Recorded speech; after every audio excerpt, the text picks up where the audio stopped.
Bonjour à tous, évidemment cette semaine on a beaucoup parlé du débat télévisé, alors je retiens 2 chiffres. D'abord, record historique, 84 millions d'Américains ont regardé ce débat politique. Jamais la politique aux États-Unis n'a autant fait d'audience. Et puis le deuxième chiffre, un chiffre un peu plus confidentiel, c'est une étude qui a été faite sur les indécis. Ces gens qui une fois votent démocrate, une fois votent républicain, eh bien 80% des femmes indécises avant le débat affirment après débat qu'elles voteront pour Hillary Clinton. C'est une bonne nouvelle pour la candidate démocrate. La polémique de la semaine, c'est une histoire que j'ai eu envie de vous raconter. C'est l'histoire de Miss Univers. Oui, vous ne rêvez pas, on parle beaucoup de Miss Univers dans ce monde qui va si mal et dans cette élection présidentielle. Alors cela a commencé lundi soir au débat par Hillary Clinton, parlant d'Alicia Machado, Miss Univers. Regardez. He called this woman Miss Piggy. Then he called her Miss Housekeeping because she was Latina. Donald, she has a name. Where did you find her this? name Where is did you find Alicia this? Machado. Where did you find and this? she has become a U.S. citizen, and you can bet she's going to vote this November. Okay, good. Et oui, le lendemain, Alicia Machado était à la une partout. Pourquoi ? Parce qu'elle affirme que Donald Trump, lorsqu'elle était Miss Univers, a affirmé qu'elle avait trop grossi et qu'elle ne pouvait pas prétendre au titre de Miss Univers. Et Alicia Machado, manipulée ou non par la campagne Clinton, s'est fait inviter de tous les talk-shows et journaux télévisés américains.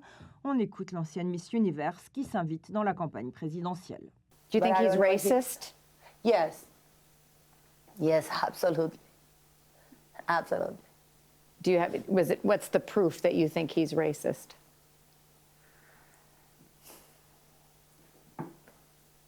You know, I listened a few comments from him when he was my boss. But I don't want to talk about it because it's something too much rude for the black community, and I respect a lot that things. Du coup, ça n'a pas du tout plu à Donald Trump, cette histoire de Miss Univers, le critiquant. Alors, encore une fois, au moment où le monde s'interroge sur la Syrie, l'État islamique, la crise économique, eh bien non, Donald Trump a téléphoné à ses amis de Fox News pour dire ce qu'il pensait de l'ancienne Miss Univers. Écoutez. She was the worst we ever had. The worst, the absolute worst. She was impossible. And she was a Miss Universe contestant and ultimately a winner who they had a tremendously difficult time with as Miss Universe. You know, she gained a massive amount of weight, and it was a real problem. We had a real problem. Not only that, her attitude, and we had a real problem with her. So. Et là, la campagne Clinton, au lieu de calmer le jeu, a renchéri. Comprenez, Miss Univers, le poids des femmes, l'obésité, la discrimination contre cette jeune fille. Des thèmes de campagne formidables. Et la campagne Clinton a sombré dans le tabloïd et a fait cette pub télévisée sur l'ancienne Miss Univers et Donald Trump.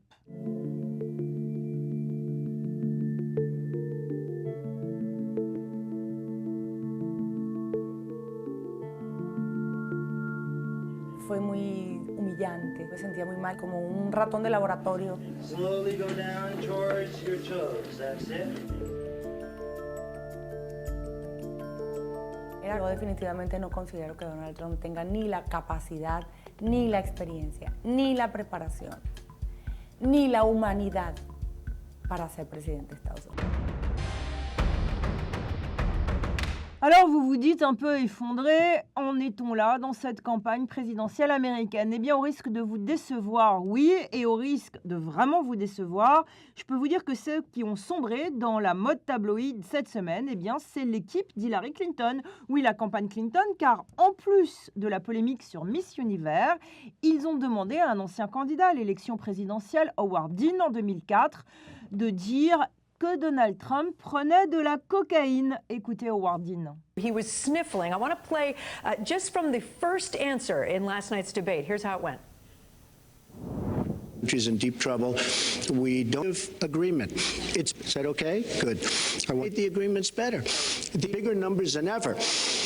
Well, you can't make a diagnosis over the television. I would never do that. But he has some interesting, that is actually a signature of people who use cocaine. I'm not suggesting that Trump does, but... Well, you are suggesting it actually in a tweet. Well, no, I'm suggesting we think about it, because here's the interesting constellation. So he sniffs during the presentation, which is something that users do. He also has grandiosity, which is something that accompanies that problem. He has delusions. I'm not talking about being crazy, but for example, when he told everybody it was very smart not to pay taxes and then denied he said it after he said it in front of 100 million people, it's not that he's delusionary about it, it's that he thinks somehow he's not going to get caught. That is delusional. Du coup, Donald Trump n'a pas réagi à cela. Oui, Donald Trump est plus calme et moins tabloïd que la campagne Clinton. C'est vraiment le monde à l'envers. Mais Donald Trump promet qu'au prochain débat télévisé, il attaquera très violemment Hillary Clinton sur sa vie privée.